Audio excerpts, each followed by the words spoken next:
जी, आज समुद्रों का आलमी दिन पानी का महफूज करने का जो है, पानी को बचाने की कोशिशों का आलमी दिन है। अभी जो पैकेज हमने दिखाया ये जनरल पानी से के बारे में था, जहाँ पे पीने के पानी के हवाले से ख़ास तौर पे आगाही देने की कोशिश की गई और ये बताया गया कि किस तरीके से पीने का पानी आलूदा हो चुका है। लेकिन ये दरियाओं का पानी जब आलूदा होता है और जो हमारे इंडस्ट्रियल वेस्ट सूरत जैसे कराची के इलाके में है, ये समुद्रों में जाके मिलते हैं। उसके अलावा समुद्रों के पानी में और बहुत से मसाइल हैं।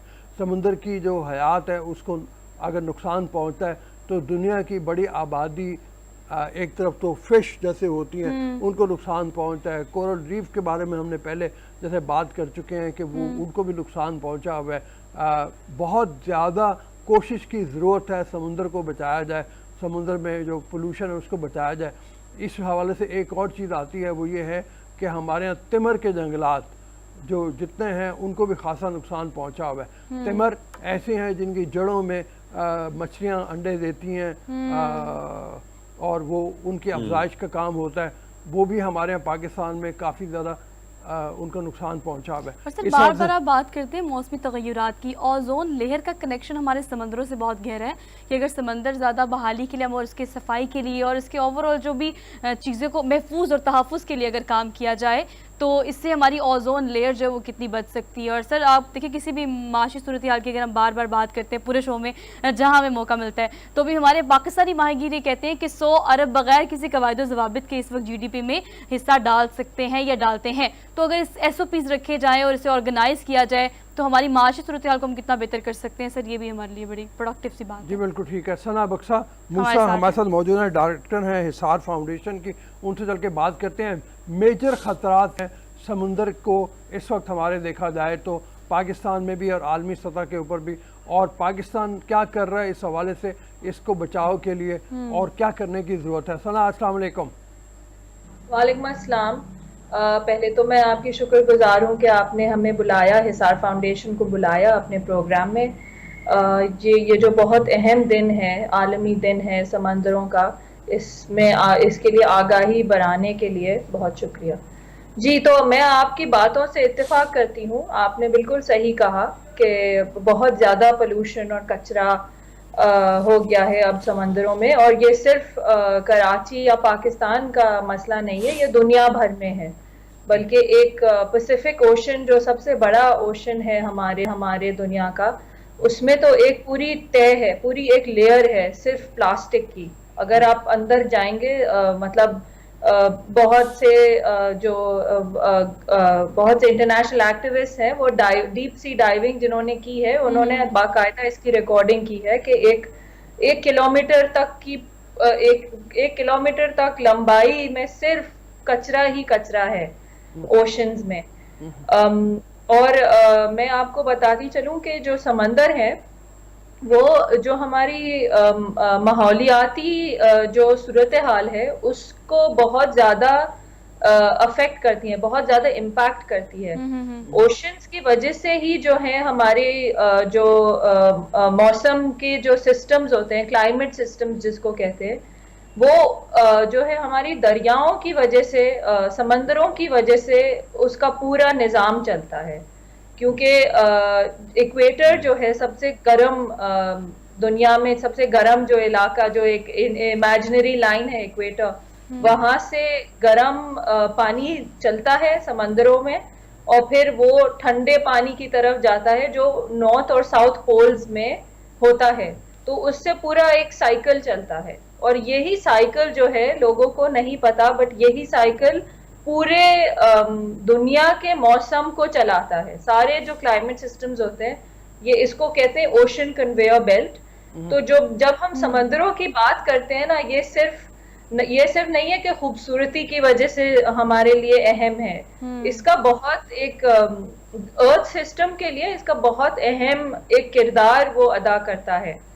तो पोल्यूशन अपनी जगह बहुत, हम अपनी जगह ये क्या कर सकते हैं कि घरों में स्पेशली हम रिसाइकलिंग करें। हम अपना कचरा जो है अलग अलग कर सकते हैं, अलग हिस्सों में, जैसे कंपोस्ट होता है वो हम अलग करें, फिर रिसाइक्लेबल मटेरियल्स होते हैं उसको हम अलग करें, फिर जाहिर है जो सिंगल यूज प्लास्टिक वगैरह है वो तो हमें बिल्कुल खत्म कर देना चाहिए, क्योंकि ये प्लास्टिक जो है सिंगल यूज प्लास्टिक, इसकी वजह से बहुत ज्यादा तबाही हुई है हमारे समंदरों में। और इंडस्ट्री के लेवल पे हम ये कर सकते हैं कि डिस्चार्ज जो है वो लोग बिल्कुल मतलब ट्रीटमेंट करने के बगैर मतलब बस फेंक देते हैं ना, जो भी निकलता है फैक्ट्रीज में से वो इंडस्ट्री वाले फेंक देते हैं। ये बहुत बुरा होता है।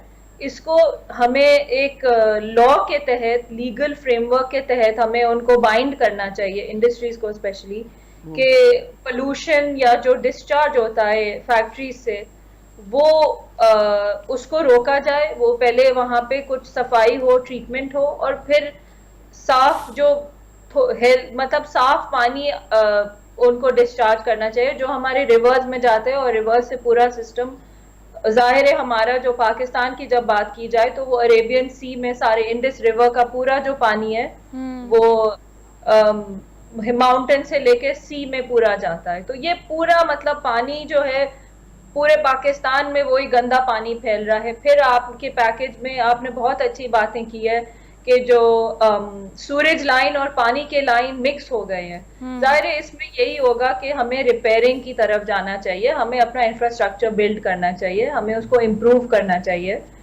और फाइनली आपकी बिल्कुल ये कराची में तो हमने बहुत ज्यादा देखा है कि पानी के मुतालिक जो बीमारियां हैं वो बहुत ज्यादा फैली हुई हैं। टाइफॉइड देख लें, कॉलेरा देख लें, बहुत ज्यादा केसेस हो रहे हैं। और जाहिर है हॉस्पिटल्स में इसका जो है बहुत ज्यादा प्रेशर आ रहा है, इम्पैक्ट आ रहा है। तो इसका भी यही है कि हमें प्रॉपर तरीके से गवर्नमेंट को एक इन्वेस्टमेंट करनी चाहिए और हमें अपना जो वेस्ट वाटर है वो हमें ट्रीट करना चाहिए, इसकी प्रॉपर हमें सफाई करनी चाहिए। और जो लाइनें हैं, सूरज लाइन है, पानी की लाइन है, वो हमें उसको रिपेयर करके, ठीक करके, कई सूरतों में तो नए लगा के हमें उसको बहुत ज्यादा सेपरेट रखना चाहिए। बिकॉज यही है जो बीमारी फैलने की जो रीजंस है ना, वजूहात यही हैं। और मतलब हम अगर सिंगापुर को देखें या यूके को देखें तो वहां पे तो 17 बार पहले पानी वो इस्तेमाल होता है, फिर वो उनकी दरियाओं में या समंदरों में डाला जाता है। तो हम जो वाटर मैनेजमेंट की या वाटर क्राइसिस की भी बात करते हैं, स्पेशली सिटी लेवल पे, जो डोमेस्टिक लेवल पे, हम हिसार फाउंडेशन में तो यही कह रहे हैं कि वेस्ट वाटर ट्रीटमेंट आप करें, उसी पानी को रिसाइकल करें, वही पानी आप वापस इस्तेमाल करें। तो आपका जो वाटर क्राइसिस भी है, जो आपकी पानी की शॉर्टेज है, स्कैसिटी है, वो भी उससे मैनेज हो जाएगी। जी सना, हमारे साथ हरमीत मौजूद हैं, उनका सवाल लेते हैं। जी हरमीत। अच्छा, अगर हम देखें तो इसमें कोई शक नहीं है, जिस तरह हम कराची जाते हैं फिर हम अपने समंदर के हालात देखते हैं, या जो एरिया करीब है, ख़ासकर केमिकल जो खारिज हो रहा है मुख्तलिफ फैक्ट्रियों से, और फिर जो दीगर फजले जो हैं वो भी बहा दिए जाते हैं समंदरों में, तो क्या आपको लगता नहीं, क्योंकि जो अब हयात है उनको तो नुकसान पहुंच रहा है, लेकिन उनके नुकसान से इंसानी ज़िंदगी पर क्या असर पड़ेगा? बिल्कुल, इस पे यही होता है कि जो आबे हयात पे जो असर पड़ता है वो हम वही चीजें मतलब इस्तेमाल करते हैं, हम वही चीजें कंज्यूम करते हैं। तो बहुत जगह देखा गया है कि जो फिश है वो उसके अंदर प्लास्टिक होता है, और फिर हम जो वो मछलियां जब हम खाते हैं तो हमारे अंदर भी वही प्लास्टिक जा रहा होता है। तो ये सबसे ज्यादा।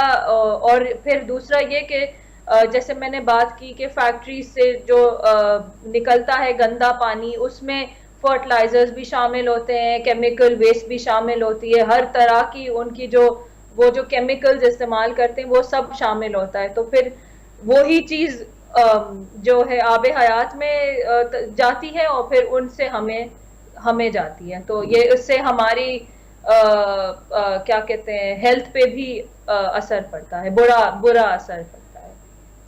ठीक है, बहुत शुक्रिया सना, बातें की हैं। पानी बहुत ज़रूरी है हमारे लिए, हमारे हयात के लिए, हमारे समंदरों, हमारे दरियाओं को महफूज करना।